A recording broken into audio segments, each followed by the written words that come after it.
वही तो पापा, देखो ना, 2 घंटे ट्रैवल करके जाना पड़ता है बाजार, और बुध बाजार के दिन तो हालत खराब हो जाती है। वहां दूसरे घर में, क्या बात है, आज बड़े थके से लग रहे हो। आसपास में रोजगार नहीं है, इतनी सारी सब्जी ठेले पर लेकर जाता हूँ बेचने, वो भी दूर गांव, और बाजारों में तो थक तो जाऊंगा ना। सो तो है जी, लेकिन क्या कर सकते हैं, यहाँ तो हर घर का यही हाल है ना। आसपास में कुछ है, ना ही कोई सोचता है इस बारे में। बाजार भी इतनी दूर है कि कुछ अर्जेंसी में चाहिए तो मिले भी ना। बहू, कह देना था तेरे मायके वालों को सिटी में शादी करने को, तब सब पास पास में मिल जाता। राजवती जी, सालों से ऐसा चला आ रहा है, लेकिन कब तक दूर दूर व्यवसाय करने जाएगा आदमी। अब तो बहुत परेशानी होने लगी है। रामपुर गांव, जहां हर घर में व्यापारी अपने व्यापार को लेकर परेशान थे। दूर बाजार लगाने जाना, रामपुर गांव के आसपास कोई ऐसी जगह नहीं थी जहां बाजार लगे, जिस कारण लोगों को अपने खेतों में उगने वाली साग सब्जी और अपना व्यापार दूर जाकर करना पड़ता था, जिस कारण गांव के लोग काफी परेशान थे। और बात केवल व्यापार की नहीं थी, लोगों को सामान खरीदना हो या फिर भी दूर जाना पड़ता था। ऐसे ही एक दिन, अजी कुछ पैसे दो, आज हमें शॉपिंग पर जाना है। हाँ, आज तो दूर गांव में बुधवार की बाजार है ना। हाँ भैया, अच्छा जल्दी पैसे दो, हम जाकर आते हैं। ठीक है, समय से जाकर आ जाना। वो क्या है ना, आज मेरे ऑफिस के कुछ दोस्त खाने पर आ रहे हैं कीर्ति, तुम्हें बताया था ना मैंने। हाँ जी, याद है। जिसके बाद कीर्ति और नव्या बाजार चली जाती हैं। बाजार दूर था, वहां जाना, शॉपिंग करना और बाजार से आने में उन्हें काफी देर हो जाती है। 4 बजे की गई दोनों रात के 10 बजे घर लौटती हैं। तब तक आए हुए मेहमान ऐसे ही वापस चले जाते हैं और प्रीतम का गुस्सा आग की तरह फूट पड़ता है। तुम्हें कहा था जल्दी आ जाना, 4 बजे की गई हो बाजार करने के लिए, 1 घंटा बहुत है, रात के 10 बजे, ये कोई आने का समय है? अजी आपको तो पता है ना बाजार कितना दूर है, यहाँ आसपास में कुछ भी नहीं है, और हमने तो कोशिश की जल्दी आने की, लेकिन बाजार में इतनी भीड़ थी कि सामान लेने में समय लग गया। 4 से 10 बज गए, कल आती इससे अच्छा। भैया, भाभी को चिल्लाने से अच्छा है अगली बार आप खुद चले जाना, आपको भी समझ आ जाएगा कि क्यों टाइम लगा। जिसके बाद प्रीतम शांत हो जाता है। ऐसे ही दिन बीत रहे थे। आए दिन गांव वालों को दूर जाकर बाजार करने में और बाजार में सामान बेचने में काफी दिक्कतों का सामना करना पड़ रहा था। एक दिन जब मोहल्ले की सारी औरतें और आदमी शाम के समय साथ बैठे होते हैं तो हमारे पतियों को इतनी दूर बाजार में सब्जी, कपड़े और अन्य सामान बेचने जाना पड़ता है, और हमें भी कोई सामान लेना हो तो काफी दूर जाना पड़ता है, बहुत दिक्कत होती है। वही तो, इसी वजह से मेरे घर में तो कलह मची है। मेरे पति तो कल ही भड़क गए थे। नव्या पार्लर शुरू करने का सोच रही है, लेकिन इसी वजह से वो पार्लर भी नहीं शुरू कर पा रही है। अगर हमारे मोहल्ले में बाजार लग जाए तो रोजगार बढ़ जाएगा और हमारे पतियों की कमाई भी। काकी, आप तो उम्रदार और समझदार दोनों हो, अब आप ही कुछ करो, एकता रहेगी तभी कुछ होगा, अकेले अकेले मन में प्लान बनाने से थोड़ी ना। अपने बुढ़ऊ से मैंने कहा आज तो गांव के सारे मर्द भी बैठक कर रहे, देखो कोई उपाय मिले तो। वहाँ मर्दों की टोली, अरे अब तो ऐसा लगता है कि दुकानदार बंद करके घर में बैठ जाना चाहिए। वही ना, सुबह सुबह उठकर दुकान जाओ और सारा दिन वहाँ बैठो, 10 बजे दुकान बंद करो, रात के 12 बज जाते हैं आने में, और बाजार वाले दिन तो हालत खस्ता हो जाती है। सही कहा पुनीत बेटा, और एक तो अब उम्र की मार मारे डाल रही है। अगर कमाओ ना तो घर में 4 पैसे ना आए, और कमाना इतना भारी कि बाप रे बाप, 2 घंटे जाना 2 घंटे आना, पता नहीं यहाँ कब बाजार लगेगा। बाजार नहीं लगती तो क्या हुआ, हम लोग लगा तो सकते हैं ना काका। हाँ हाँ, संजय बिल्कुल सही कह रहा है। मेरे पास एक उपाय है। देखो, हमारे मोहल्ले में सभी ऑलमोस्ट व्यापारी ही रहते हैं। कोई सब्जी बेचता है तो कोई कपड़ों का व्यापारी है, कोई खाने पीने का सामान का। तो भाइयों, दूर जाकर बिजनेस करने से अच्छा क्यों ना हम अपने मोहल्ले में ही बाजार लगाएं। हाँ, मोहल्ले में धंधा होता तो कोई दूर जाता क्या काका? बेटा, तुझसे दुगनी उम्र है, तजुर्बेदार हूँ। यहाँ जरूरत ज्यादा है, लेकिन कभी किसी ने हिम्मत ही नहीं की बाजार लगाने की। हाउसिंग सोसाइटी है ना, इसलिए एक बार मोहल्ले में बाजार लग जाए तब पता चलेगा। लेकिन एक बार की अगर हम अपनी दुकानें दूर से यहाँ शिफ्ट कर लेते हैं तो कमाई कैसे होगी काका? भाई, अपना दिमाग चला लो थोड़ा। बाबूजी, किसने कहा कि अपनी दुकान ही यहाँ शिफ्ट कर दो? अरे बुधवार को यहाँ से बहुत लोग दूर बाजार करने जाते हैं, सामान खरीदने जाते हैं। जैसे हम सामान बेचने जाते हैं, तो क्यों ना दूर न जाकर हर बुधवार अपने ही मोहल्ले में बाजार लगाई जाए। दूर जाने का किराया भाड़ा भी नहीं, और यहाँ के लोगों को भी सुविधा हो जाएगी। अगर ऐसा हो जाए तो काका मजा ही आ जाएगा। तो ठीक है भाइयों, अब अगले बुधवार हम यही मोहल्ले में बाजार लगाएंगे। जिसके बाद सभी मर्द पूरे मोहल्ले में ये अनाउंस कर देते हैं कि अगले बुधवार को मोहल्ले में बाजार लगने वाली है। जिसके बाद सभी बाजार लगने की तैयारियां शुरू कर देते हैं। अरे वाह, अब हमारे मोहल्ले में बाजार लग रही है। अब तो बुधवार के लिए दूर जाने की चिंता ही नहीं। हाँ संगम की बहू, अब मुझे भी सब्जी लाने की चिंता नहीं होगी। तुझे तो पता है कि मेरे घर में अकेले मैं और मेरे बुढ़ऊ ही रहते हैं। अरे तन्वी, तू मुझसे छोटी है, अभी से खुद को बुढ़िया मान लिया। अरे अब बाजार लग रही है तो सब सही रहा तो जल्दी ही मोहल्ले में पार्लर खुल जाएगा। टेंशन मत ले बूढ़ी, मत सोच खुद को। कुछ दिनों में साथ ही पार्लर में ब्लीच और फेशियल करवाएंगे।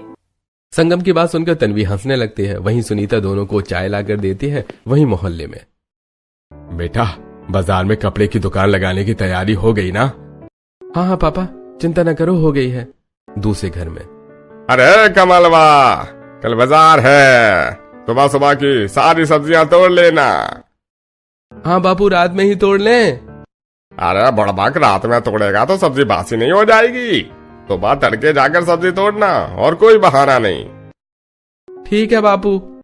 सभी दुकानदार एक दिन पहले से ही बुध बाजार की तैयारी शुरू कर देते हैं। वहीं अगले दिन मोहल्ले में काफी चहल पहल होती है। सभी ओर बुध बाजार लगाने की तैयारियां चल रही होती हैं।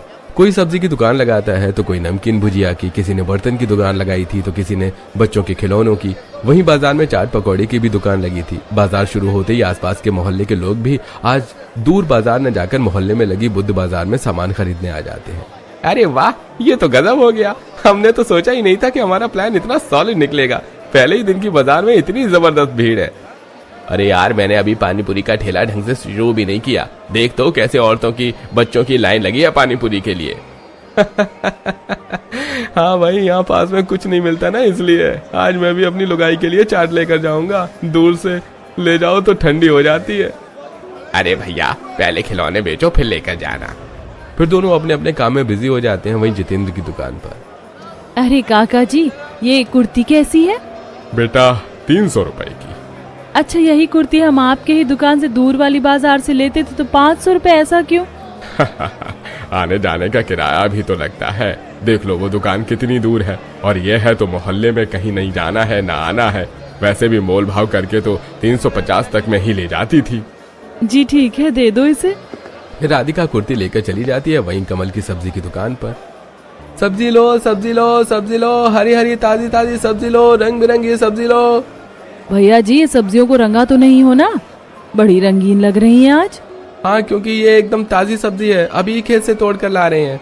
दूर की बाजार से भी तो आपके यहाँ से ही सब्जी लेते थे, तब भी तो ताजी ही कहते थे, तब तो ऐसी ना दिखती थी। हाँ, उतनी दूर ले जाने में समय भी तो लगता है ना दीदी, और धूल मिट्टी और बाहर के वातावरण से सब्जियों को बासी होने में देर थोड़े ना लगती है। हाँ ये बात है। ठीक है, 1 किलो टमाटर, आधा किलो बैंगन, हरी मिर्च, धनिया, अदरक और 1/4 किलो मिर्च दे दो। ठीक है दीदी जी। फिर कमल संजना को सब्जी तोल कर दे देता है और वो पैसे देकर चली जाती है। वहीं आज बाजार में बहुत भीड़ थी, दूर न जाना पड़े इसलिए आज की पहली बुधवार की बाजार में ही लोग लाइन लगाकर सब्जियां और अन्य सामान खरीद रहे थे, जिससे बाजार में ट्रैफिक भी बहुत लगा था। लोगों को भीड़ से बाहर निकालने में ही आधा घंटा लग रहा था। अरे भाई साहब, कहाँ मोहल्ले में गाड़ी घुसा दी, अब देखो कि निकलने की जगह नहीं है। अरे रोड पर गाड़ी न चलाऊं तो क्या तुम्हारे घर पर चलाऊं? तरुण गाड़ी से बार बार पीप पीप हॉर्न बजा रहा था और उसके गाड़ी के पीछे भी लंबी लाइन लगी थी। पहली बुधवारी में लोग ट्रैफिक से परेशान हो जाते हैं, वहीं बाजार खत्म होते ही। अरे वाह जितेंद्र भाई साहब, आपका आइडिया तो काम कर गया। पहली बुधवारी में भी अच्छी कमाई हुई। हाँ, लेकिन जो ट्रैफिक लगी थी, बाप रे बाप। हाँ, लेकिन ये भी तो देखो, ट्रैफिक में फंसे लोग ट्रैफिक में फंसने के कारण ही और भी ज्यादा खरीदारी कर रहे थे। सही कहा आपने बाबूजी। चलो अब बाजार बंद करके घर जाते हैं। हाँ, आज तो काफी देर हो गई, काफी देर तक लोग बाजार में शॉपिंग कर रहे थे। अगली बाजार तो और तगड़ी लगने वाली है। बुधवार को बाजार लगने से मोहल्ले में और मोहल्ले के आसपास के लोग काफी खुश थे। ऐसे ही अब हर बुधवार को मोहल्ले में बाजार लगने लगी थी, जिससे गांव वालों की ग्राहकी और कमाई बढ़ जाती है। अब तो दूर बाजार में जाकर दुकान लगाने का मन ही नहीं करता। सोच रहा हूँ यही छोटा सा होटल खोल लूं, दूर जाने की जरूरत ही नहीं है। हाँ, मैं भी सोच रहा हूँ खिलौने की दुकान खोल लेता हूँ। वहीं व्यापारी भी यही सोच रहे थे कैलाश के घर पर। क्या बात है जी, आज आपको दुकान नहीं जाना? जाऊंगा अभी यार, इतनी दूर सब्जियां लेकर जाना और दुकान लगाना बड़ा भारी पड़ता है। अब तो बुधवारी की बाजार से ही इतनी कमाई हो जाती है, उतनी दूर जाने का मन नहीं करता।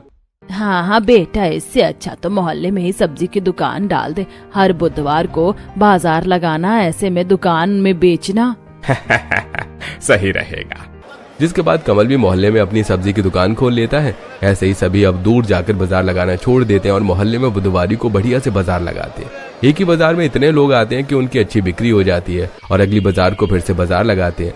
आसपास में दूर दूर तक बाजार न होने के कारण अब मोहल्ले में दूसरे मोहल्लों के लोग भी बुधवारी की बाजारी करने आते हैं, जिससे सड़कों पर भीड़ और ट्रैफिक भारी मात्रा में हो जाता है और इतना रश होता है कि ट्रैफिक पुलिस को आकर ट्रैफिक क्लियर करनी पड़ती है। अब आए दिन बुध बाजार में बहुत ज्यादा रश होने लगा है। लोगों को घंटों घंटों तक ट्रैफिक में खड़े रहना पड़ता है। ये क्या है, रास्ते पर बुध बाजार लगा दी गई है और जाने आने का रास्ता ब्लॉक। अरे कमाई के लिए लोगों को इतना लेट करवाना ठीक है क्या? ये तो एकदम गवारों वाली हरकत हो गई है। इतना रश, अभी पुलिस को फोन करता हूँ, वही आकर ये रश हटाएंगे। जिसके बाद कुछ लोग मिलकर पुलिस और शहर की म्यूनिसिपैलिटी वालों को कंप्लेन कर देते हैं और म्यूनिसिपैलिटी वाले लोग आकर बाजार में लोगों की दुकानें उठाने लगते हैं। अरे हमारी दुकान मत ले जाओ भैया, रुको। अरे ये क्या है, हमारी दुकानें क्यों ले जा रहे हो? म्यूनिसिपैलिटी वाले एक नहीं सुनते और सभी की गाड़ियां उठा ले जाते हैं। लोगों के सामान उठा ले जाते हैं, जिससे बाजार में आज व्यापारियों का काफी ज्यादा नुकसान होता है। पूरे मोहल्ले में सब्जी, खिलौने और बाकी सामान फैले थे। बाजार में आ रहे लोग बाकी के सामान उठा ले जाते हैं। कल की बुधवारी में तो लोगों का काफी नुकसान हुआ। अम्मा, हमारा खुद 10,000 का माल चला गया, आपको क्या पता? अरे जितना बुधवार की बाजार में कमाया सब डूब गया। अब तो आए दिन बाजार की यही कहानी थी। बहुत ट्रैफिक और भीड़ होती, जिस कारण म्यूनिसिपैलिटी वाले आकर दुकानें उठा ले जाते और पुलिस वाले भी आकर अब दुकानदारों को परेशान करने लगे थे, जिस कारण लोगों की बिक्री कम और नुकसान ज्यादा हो रहा था। ऐसे ही दिन बीतते हैं, ज्यादा नुकसान और पुलिस व म्यूनिसिपैलिटी के परेशान करने के कारण सभी बुधवार की बाजार लगाना बंद कर देते हैं। वहीं जो दूर बाजार में सामान बेचने जाते थे वो तो पहले ही बंद कर चुके थे, जिसके कारण अब सारे व्यापारी घर में बैठ जाते हैं। एक दिन, अजी ऐसे कब तक घर में बैठे रहोगे, बाजार नहीं करनी? अरे दिमाग खराब हो गया है क्या? बाजार कैसे जाऊं, तुम ही बताओ मुझे। कितना नुकसान हो गया है इस बाजार के चक्कर में। जितनी कमाई नहीं होती पुलिस से, उससे ज्यादा तंग कर रखा है ट्रैफिक हो जाने की वजह से। अब ऐसे ही दिन बीतते हैं, कोई भी म्यूनिसिपैलिटी और पुलिस के डर से बाजार नहीं लगाता है, जिसके कारण अब धीरे धीरे लोगों के घरों में तंगी आना शुरू हो जाती है। पहले जहां वो बाजार करने जाते थे, अब वो जगह भी उनके पास नहीं बची थी, जिस कारण अब सभी चिंता में आ जाते हैं। एक दिन, अजी घर में सब्जी खत्म है। अब तो कमल बाजार भी नहीं लगा रहा। घर जाकर सब्जी मंगाना अच्छी भी तो नहीं लगता। बेटा, सब्जी लाने के लिए पैसे भी होने चाहिए, पैसे कहाँ हैं? अब सब तो दुकान के लॉस भरने में चले गए। ये सिर्फ पुनीत के घर का हाल नहीं था, मोहल्ले में सभी इस परेशानी से बहुत ज्यादा परेशान थे। दुकान न लगने के कारण न घर में पैसे थे, न राशन। दिन ऐसे ही बीत रहे थे। एक दिन जब मोहल्ले के लोग शाम में बैठे होते हैं, ये बुधवार की बाजार के कारण जो कमाई हो रही थी, अब तो वो भी बंद हो गई। लेकिन हमारे घर के कई मर्द अगर बाजार नहीं लगाएंगे तो घर कैसे चलेगा और घर में पड़े पड़े सामान क्या खराब होगा? कुछ तो जुगाड़ लगाना ही होगा। जब देखो तब परेशानी परेशानी। ये देखो, मेरी सहेली की नई नई शादी हुई है, अभी वो कश्मीर गई थी घूमने, बता रही थी कि वहाँ पानी में बाजार लगती है। क्या पानी में बाजार कैसे लगेगी? लोग क्या तैर कर सब्जी और अन्य सामान लेने जाते हैं? नहीं नहीं माँ जी, तैर कर नहीं जाते, सभी नाव चला कर जाते हैं सामान लेने, और वहाँ तो लोग पानी में ही घर बना कर रहते भी हैं। अरे वाह, ये तो बड़ा मजेदार है। ऐसे तो हम छत पर भी बाजार लगा सकते हैं। अरे बहू, हवा में बात मत कर। छत पर क्या तेरे मायके वाले आएंगे सब्जी खरीदने? अरे ऐसा मत कहो बहन, तुम्हारी बहू ने मजाक में ही सही लेकिन बहुत लॉजिकल बात कही है। छत पर बाजार, इससे तो मोहल्ले में ट्रैफिक भी नहीं होगा, और अगर मोहल्ले का ट्रैफिक खत्म मतलब कि हमारा नुकसान नहीं होगा और मुनाफा फिर से शुरू, क्योंकि आस पास में कहीं बाजार नहीं है और लोगों को इतना दूर जाकर सामान लाना खलता है। और हमारी तो छतें भी जुड़ी हुई हैं, सबकी छत लगभग सेम ही है, तो छत पर बाजार लगाना उतना भी कठिन नहीं होगा। हाँ, और अगर ऐसा ही रहा तो मैं तो अपना पार्लर जल्दी खोल लूंगी। फिर तो मैं तुम्हारे ही पार्लर में आईब्रो करवाने आऊंगी।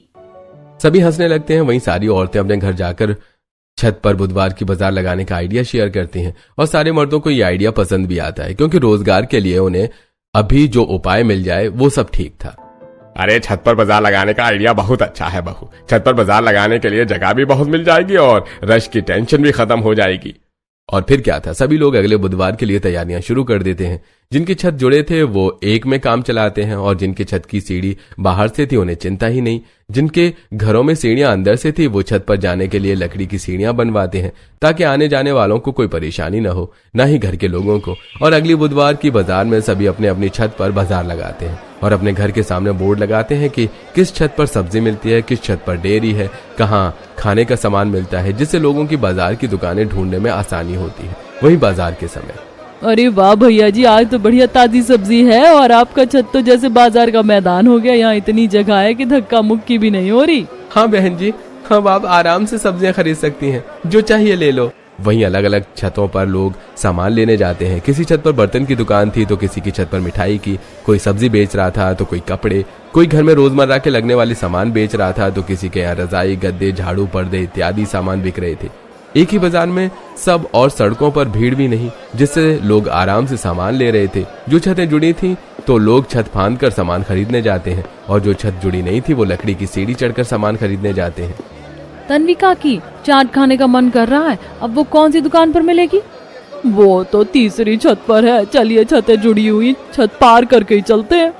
फिर दोनों चाट खाने के लिए संजय की दुकान पर जाती हैं और बड़े ही मजे से चाट पकौड़ी खाती हैं।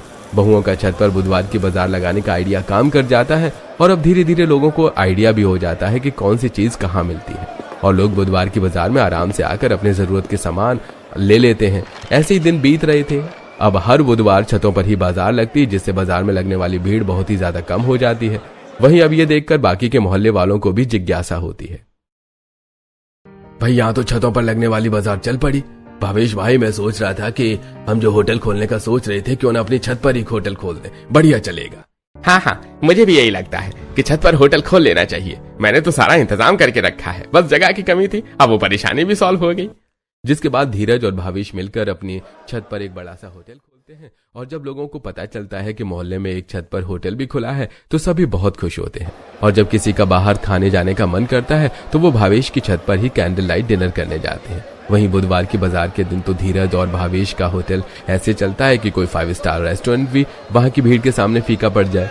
बुधवार की छतों पर लगने वाली बाजार अब दिन ब दिन बढ़ते ही जा रही थी। आए दिन लोगों को देखा देखी अपनी छतों पर बाजार लगाना शुरू कर देते हैं। जिनकी छतें खराब थीं वो अब छत मरम्मत करवाने लगे थे कि वो बाजार लगा सकें। क्या बात है तरुण, तुम छत मरम्मत करवा रहे हो? हाँ भाभी, मैं सोच रहा हूँ कि मोबाइल की शॉप खोल लूँ। बुधवार के दिन इतनी बिक्री हो रही है कि हफ्ते भर भी दुकानों में इतनी कमाई नहीं होती। हाँ ये बात तो है, जब से छत पर बाजार लगने लगी है तब से तो सब कुछ बढ़िया और आसान हो गया है। ऐसे ही अब लोग छत पर इलेक्ट्रॉनिक्स की दुकानें भी खोलने लगते हैं और आसपास के मोहल्ले वालों को दूर जाना न पड़े, इसलिए वो बुधवार में लगने वाली बाजार में आकर ही अपनी जरूरत के सामान ले लेते हैं। ऐसे ही एक दिन, पतिदेव सुनो ना। हाँ जल्दी बोलो, बाजार है आज, पता है ना कितने ग्राहक आते हैं। घर का ही तो बाजार है, कौन सा दूर जाना है। देखो ना, अब तो मोहल्ले में ही छत पर होटल भी खुल गए, दूर जाने की जरूरत भी नहीं है। हाँ तो क्या हुआ? क्या हुआ आपको सोचना तो चाहिए। कितने दिन हो गए बाहर होटल में खाना खिलाए, लगभग 7 महीने बीत चुके हैं। मेरे बर्थडे पर गए थे, उसके बाद से मैंने रेस्टोरेंट की शक्ल नहीं देखी है। हाँ ठीक है, फिर आज बाजार जल्दी खत्म करके हम रेस्टोरेंट में ही खाना खाने जाएंगे। ठीक है जी। जिसके बाद पुनीत छत पर दुकान लगाकर कपड़े बेचने लगता है और जल्दी दुकान बंद करके अपनी पत्नी और माता पिता के साथ धीरज और भावेश के रेस्टोरेंट में खाना खाने जाता है, जहां वो देखता है कि यहाँ तो खाना खाने के लिए काफी लाइन लगी हुई है। अरे आइए पुनीत भाई, माफ करना आज ज्यादा भीड़ है, टेबल खाली होने में थोड़ा समय लग जाएगा। अरे कोई बात नहीं, हम वेट कर लेते हैं। यकीन नहीं होता यहाँ छत पर रेस्टोरेंट खुलने के बाद भी इतनी भीड़ लगी है। डिमांड है डिमांड, और क्या। अब अपना ही देख लो, ऐसा लगता है बुधवार की छत की बाजार ही क्यों, हर दिन छत पर दुकान लगनी चाहिए। हाँ वैसे तो डिमांड हाई है, अगर बाजार ऐसे ही चलती रही तो अब छत पर ही दुकान खुलेगी। लो भैया जी, टेबल खाली हो गई। जिसके बाद सुनीता और पुनीत, संगम और जितेंद्र जी बैठकर मंदम लाइट की रोशनी में छत पर आराम से कैंडल लाइट डिनर करते हैं। ऐसे कुछ दिन बीत जाते हैं और एक दिन, नव्या तुम पार्लर डालने का सोच रही थी ना? हाँ भाभी, और देखो ना, हमारी आधी छत पर तो भैया ने नमकीन की दुकान खोल रखी है, लेकिन आधी छत अभी भी खाली, तो मैं सोच रही हूँ क्यों ना छत पर ही पार्लर खोला जाए। हाँ आइडिया काफी अच्छा, कहीं जाने की टेंशन नहीं, और जो नमकीन लेने आते हैं आधे ग्राहक तो ऐसे ही रोक लेंगे। हाँ, और जो पार्लर में आएंगी नमकीन वैसे भी ले ही लेंगी, लेकिन प्रॉब्लम ये है कि भैया पार्लर खोलने के लिए मानेंगे? क्यों नहीं मानूंगा भाई, तेरे पार्लर के शौक के पीछे लाखों रुपए बर्बाद किए हैं मैंने। अब कमाएगी तभी तो मुझे भी खुशी मिलेगी कि मेरी बहन कुछ कर रही है। प्रीतम की बात सुनकर नव्या खुश हो जाती है, जिसके बाद प्रीतम छत पर ही नव्या के पार्लर के लिए एक बड़ा सा कमरा बनवाता है और नव्या वहां अपना पार्लर सेटअप करती है और बढ़िया से सारे सामान डेकोरेट करती है। फिर एक दिन, अरे ओ तन्वी बहन, मैं चैनल को सब्सक्राइब करो पहले, हाँ जल्दी करो, में दुकान बंद हो जाएगी। इसके बाद रंजिता राजवंती के साथ में सुनीता के पति की दुकान पर कपड़े लेने जाती है। क्या बात है भाभी जी, आज कपड़े लेने यहाँ? हाँ भैया जी, वो क्या है ना, ताई जी की पोते का जन्मदिन है तो उसके लिए कपड़े लेने थे। अच्छा, बच्चे के लिए कपड़े चाहिए थे। सुनीता भाभी जी को बच्चे के कपड़े दिखा दो, नीचे माल आया है, मैं उठाकर घर में रख देता हूँ। जी ठीक है। फिर सुनीता रंजीता और राजवंती जी को कपड़े दिखाने लगती हैं और दोनों बच्चों के कपड़े लेकर वहां से चली जाती हैं। बाजार में यही कपड़े 200 रुपए ज्यादा बेचते हैं ये लोग, और यहाँ देखो सस्ते में पड़ गया। अब आने जाने का खर्चा भी तो बचता ही है ना। अब अपना ही देख लो, 40 की सब्जी 35 में बेच देते हैं, और ज्यादा ताजी होने के कारण लोग आकर ढेर सारी सब्जियां खरीदते भी हैं। हाँ माँ जी, सही कह रही हो। अब बुधवार में छतों पर लगने वाली बाजार का माहौल बदल गया था। जहां मोहल्ले के लोगों को सामान खरीदने के लिए पहले से प्लानिंग करनी पड़ती थी, अब जिसे जो मन करे किसी भी समय जाकर खरीद लेता था और आए दिन मोहल्ले में छतों पर लगने वाली बाजार बढ़ती ही जा रही थी। नव्या का पार्लर भी चल पड़ता है। अब वो खुद से मेहनत करके कमाती और बहुत अच्छी मेकअप आर्टिस्ट बन जाती है। जिसे भी मेकअप करवाना होता नव्या के पास जाता। वहीं कपड़ों के लिए सुनीता की दुकान काफी फेमस हो जाती है। चाट पकौड़े खाने हो तो संजय भैया है ना, वही ऐसे ही अब सभी के जुबान पर दुकानदारों का नाम भी याद हो चुका था। आसपास के 10 किलोमीटर दूर तक कोई बाजार न होने के कारण आसपास के सारे लोग छतों पर लगने वाली बुधवार की बाजार में आते और ऐसे ही सामान लेना होता तो भी छतों पर लगने वाली दुकानों में ही जाकर खरीदते हैं, जिससे दुकानदारों की बिक्री दिन पर दिन बढ़ती ही जाती है। फिर एक दिन, सोचने वाली बात है, जहाँ दुकान लगाने और सामान खरीदने के लिए हमें 10 किलोमीटर दूर जाना पड़ता था, अब तो ब्लिंकिट से भी जल्दी हमें सामान मिल जाता है। सही कह रही हो कीर्ति। हाँ भैया, और देखो ना, अब तो आप भी परेशान नहीं होते कि कोई आए जाए तो भी टेंशन नहीं। घर की दुकान, घर में खाना, सब कुछ मोहल्ले में ही हो जाता है। और इस तरह मोहल्ले की छतों पर बुधवार की बाजार के कारण अब लोग खुशी से रहने लगते हैं। ये कह रही थी कि चले पार्लर, नव्या बिटिया ने पार्लर खोला है। अब मोए शर्म आती है, शर्म काहे की, चलो तो बताएं। जिसके बाद संगीता तन्वी जी को नव्या के पार्लर ले जाती हैं, जहां दोनों अपना आईब्रो करवाते हैं और फिर फेशियल। तन्वी चाची, कैसा फील हो रहा है फेशियल करवाकर? अब तो मेरे बुढ़ाऊ देखकर खुश हो जाएंगे, चेहरा तो जैसे बल्ब चमक रहा है। इसीलिए तो कहा मैंने कि एक बार फेशियल करा कर देखो। अब तो कुछ भी होगा तो मैं नव्या के पार्लर में ही आऊंगी। कितने पैसे हुए बेटा? तन्वी कहा कि आपके 400 रुपए और संगीता ताई आपके 500। ये ले, चल अब चलती हूँ, मेरे भतीजे की शादी है, मेकअप तुझसे ही करवाऊंगी। जी जी जरूर। जिसके बाद दोनों पड़ोसने वहां से चली जाती हैं। वहीं हर बुधवार को छतों पर लगने वाली बाजार की दुकानें अब रोज लगने लगती हैं, जिससे आसपास के लोगों को कहीं दूर नहीं जाना पड़ता और बुधवारी की भीड़ हद से ज्यादा कंट्रोल हो जाती है। एक दिन, अम्मा जी, ताई जी की पोती का जन्मदिन आ रहा है, कपड़े लेने जाने थे। पहले बताने को नहीं हुआ, अब बुधवार का इंतजार करो या तो दूर की बाजार जाओ। अम्मा जी, आप भूल गई लगता है, अब छतों पर रोज दुकानें खुली रहती हैं। बुधवार पर छत पर बाजार लगने का इंतजार करने की कोई जरूरत नहीं है अब। अच्छा, ये तो बड़ी खुशी की बात है फिर। हाँ, तुमने क्या सोचा कि बस तुम्हारे ही छत पर सब्जियां बिक रही हैं? सबको अपनी कमाई की फिक्र होती है। मैंने सोचा मेरे बुढ़ऊ ही बस कमाई कमाई में लगे हैं। माँ जी अब चलो, वरना देर हो जाएगी तो